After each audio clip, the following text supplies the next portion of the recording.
Giovanni Tomasi e darei la parola a Andrea Peressini per la sua relazione dal titolo Per la storia del Prosecco, l'inventario del 1712 dei vini del magazzino La Malvasia in Calle del Ravenio a Venezia.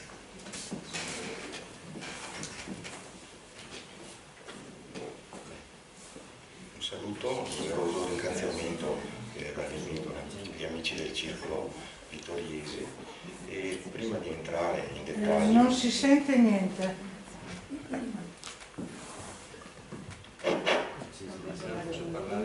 Forse devo alzare la voce io. Vabbè, adesso. Allora, tanto un ringraziamento e un saluto ai presenti. Prima di entrare in dettaglio sull'argomento del Prosecco è necessaria fare una premessa, nel senso che noi ci troviamo protagonisti di quella che è la terza rivoluzione agricola, definita del sempreverde, che si ritrova col DNA ricombinante. Siamo protagonisti di un territorio che ha perso il monopolio di fare agricoltura, di un'agricoltura che è sempre più dedicata al no food. In questo contesto la produzione di vino e la viticoltura ha assunto sempre più un ruolo trainante al punto di diventare un business del mercato mondiale e ha fatto sì che nascesse poi una disciplina specifica, l'economia del vino. All'interno dell'economia del vino uno dei punti fondamentali per il brand del vino stesso sta lo storytelling, raccontare la storia, e proprio in questo contesto si inserisce l'argomento che adesso andremo a vedere. Nel Cinquecento Venezia è considerata il più grande mercato al mondo, tutto arrivava a Venezia, qualsiasi novità erano per Venezia, e tra queste novità c'è appunto il vino, che costituiva un indotto non da poco. Gli studi del Dazio sul vino danno un 20% del bilancio dello Stato della Serenissima Repubblica, quindi era un aspetto molto importante e secondo alcuni studiosi, non considerando l'indotto sommerso, sarebbe stato ovviamente ancora maggiore. Di fatto a Venezia arrivava ogni tipo di vino, sia dalla terraferma, da poco oggetto di ricostruzione da parte delle bonifiche veneziane, e in particolar modo dallo stato da mare, con i vini navigati. Questi venivano venduti in particolari strutture, in particolari negozi che sono appunto le malvasie. Le malvasie vendevano vini navigati, e cioè vini alcolici particolarmente delicati, di profumo e di gusto, che si rivolgeva poi a una particolare clientela, perché erano dei vini costosi. Il loro commercio e l'apertura di una malvasia era regolato dallo Stato che regolava il numero delle malvasie, e in particolare nel 1517 le malvasie erano 20, nel 1568 vengono portate a 28 e nel 1671 il loro numero è portato a 54, numero che rimane inalterato fino alla caduta della Serenissima Repubblica. Le malvasie non dovevano essere vicine tra loro, se non a un massimo di 100 passi, circa 170 metri, e potevano vendere il vino a misura fino a un secchio pari a 10,7 litri. E è proprio nel 1567 che, forse sfruttando questa apertura a nuove malvasie, che un certo Remedio, Quondam Stefano, da Malvasia e commerciante di Malvasia, decide di prendere in affitto un magazzino da Malvasia e relativo edificio a casa d'abitazione da un altro mercante di Malvasia originario dalla Grecia. E il prezzo pattuito per affitto è di ben 100 ducati da pagarsi all'anno per un periodo di 10 anni. Non solo, ma il proprietario pretendeva come onoranza anche 2 secchi di Malvasia moscatella. Le onoranze non venivano chieste così a caso, generalmente rappresentano il 5% del valore del mercato del prodotto venduto. E questo rimedio riesce a creare un giro d'affari molto consistente, non solo del vino, perché si rende anche imprenditore e produttore del commercio di cera e quindi acquista nel 1570 circa un negozio da cere. Interessante perché nell'inventario, oltre ai vari attrezzi per la lavorazione della cera, è la presenza di una cagna per far la guardia alle attrezzature. E di fatto Remedio mette in piedi tutta una serie di situazioni, sia come mercante di Malvasia sia come aromatario. Lui muore all'età di 52 anni e, diciamo prematuramente, l'attività viene ereditata e portata avanti dai figli, Juan Antonio e Lorenzo, che decidono, dopo la morte del padre, nel 1585, di spostare l'attività e la loro abitazione nelle vicinanze del negozio che il padre aveva preso in affitto in Casselleria, poco distante da Santa Maria Formosa. Si spostano di poco perché prendono in affitto un'importante casa da stazio, il cui terreno arrivava fino al Rio di Palazzo. Il Rio di Palazzo è quello che passa sotto i piombi, le prigioni, insomma. E là decidono di dare in affitto l'attività della Malvasia a un loro familiare, tant'è vero che questo Antonio insieme con la moglie lo ottengono in casa gratuitamente. Non solo, ma ad Antonio gli viene lasciato carta bianca, gli vengono riconosciuti 80 ducati all'anno per il compenso, però lui insieme ai 2 fratelli divideva i benefit derivanti dalla loro attività, un'attività che si accresce a dismisura anche in seguito al matrimonio di Juan Antonio con la figlia di un commerciante di carte bianche.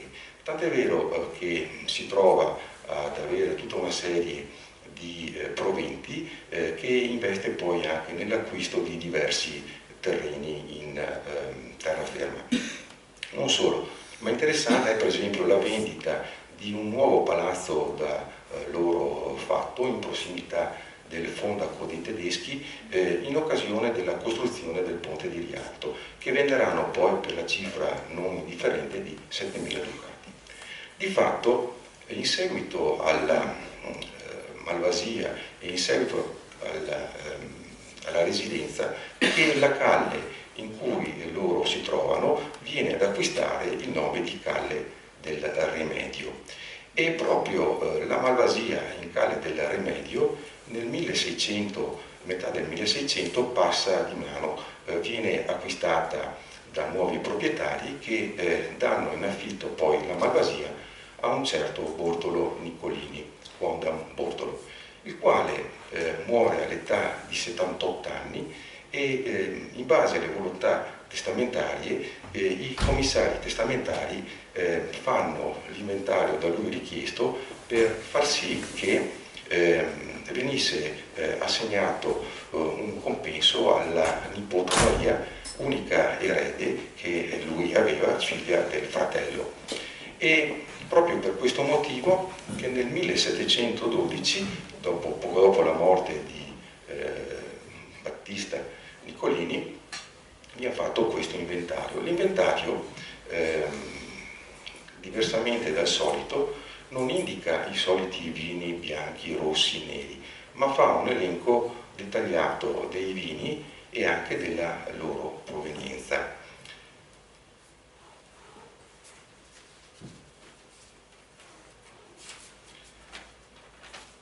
Risultano Moscato Moscato, vino di Spagna, scoladure, quindi di passi d'orzo, vini iliatici, negro di Cefalonia, vino di Cipro, Moscato d'Istria, Garganero veronese e poi fiaschi di Fiorenza, Moscato cotto, birra, Vingarbo di Piran, Marzemino e Prosecco. E questo è un documento che quando l'ho letto mi ha lasciato senza parole, perché costituisce la prova tangibile. Fino adesso non esistono altri documenti come questo di mia conoscenza, che mostrano come venisse prodotto Prosecco e anche commercializzato. Il fatto poi che rispetto al vino garganico veronese il Prosecco non abbia una sua denominazione fa sì che, come spesso succede, si sottintende il fatto che sia un vino nostrano, e quindi ritengo che il Prosecco venisse coltivato nelle isole veneziane. Le isole veneziane erano altamente produttive. Il costo del vino prodotto nelle isole era gravato da un dazio inferiore rispetto oltretutto al vino importato. Già nel 500 veniva coltivata la ribolla. Nel 600 c'è un signorotto veneziano che dichiara di ritirarsi a Sollazzo in mezzo alle vigne di Raboso che lui da parecchio tempo coltiva. Questo trova poi un'ulteriore conferma nel progetto delle viti ritrovate condotto dall'Università di Padova e di Udine sotto la direzione del professor Scienza, dove sulla base del test di DNA sono stati ritrovati diversi vitigni, tra cui la glera, tra cui il Marzemino, che secondo il professor Scienza è il punto di partenza del famoso Marzemino di Trento. E quindi questo è un aspetto che costituisce a tutti gli effetti una novità. Una cosa poi, il magazzino del Rimedio è un magazzino che non è come tutti gli altri magazzini, ma ha una sua storia, e la sua storia è legata al fatto che la gioventù veneziana, dopo il debutto nella società, dopo la presentazione che veniva fatta al Doge, avesse consuetudine di andare al Remedio a festeggiare, perché bere Remedio voleva dire garantirsi, diciamo, un pizzico di fortuna, non solo per l'aspetto, diciamo, sociale vero e proprio, ma anche come matrimonio e anche come figliolanza. Era ben augurale. Poi il fatto che nel catasto austriaco troviamo Rimedio indicata come calle, e anche in quello napoleonico Rimedio, questo gioco tra Remedio e Rimedio ritorna con il fatto che la malvasia garba che veniva bevuta era una sorta di elisir contro la verminosa e contro ogni tipo di malattia, e questo inevitabilmente mi porta a un altro vino storico, che è il famoso Puccino. E vino migliore, Giulia Augusta attribuiva il fatto di aver raggiunto gli 86 anni d'età al vino Puccino, l'unico che avesse mai bevuto. Proviene da un golfo dell'Adriatico che si trova non lontano dalla sorgente del Timavo, da una collina sassosa dove la brezza mattutina porta a maturazione una quantità d'uva che dà vino per poche anfore. Nessun altro è considerato più adatto per uso medicinale, e quindi è inevitabile che, a mio modo di vedere, questo Prosecco non fosse altro che il Puccino, e quindi il Rimedio non era altro che il Prosecco che i nostri veneziani bevevano e quindi brindavano alla vita con il Prosecco. Una caratteristica che però non si è mai detta, ci si è spinti oltre, che il nostro Livio nel libro XIV, La vita e il vino, dice che propenso a credere che proprio questo fosse il vino che i greci hanno esaltato con lodi eccezionali e indicato col nome di Pretenziano. Quindi l'origine di questo vino è ancora molto più antica. Volevo concludere il mio intervento dicendo che la Calle del Remedio è anche nota in quanto è stato catturato Niccolò Tommaseo, ma era anche frequentata da Ernest Hemingway per un'amicizia con una residente in quella Calle, la Ivancic, quindi è possibile che anche il nostro amico Hemingway abbia assaggiato il Remedio. L'osteria è ancora oggi esistente. Concludo ricollegandomi con la premessa che è stato lanciato nel 2015 un nuovo modo di pensare come si dice, al raccontare la storia, che rientra nel cosiddetto neo-illuminismo enologico. Quindi quello che vi ho detto, questo documento, perché la storia si fa solo con i documenti, rientra in questo neo-illuminismo enologico e significa che solo chi conosce possiede anche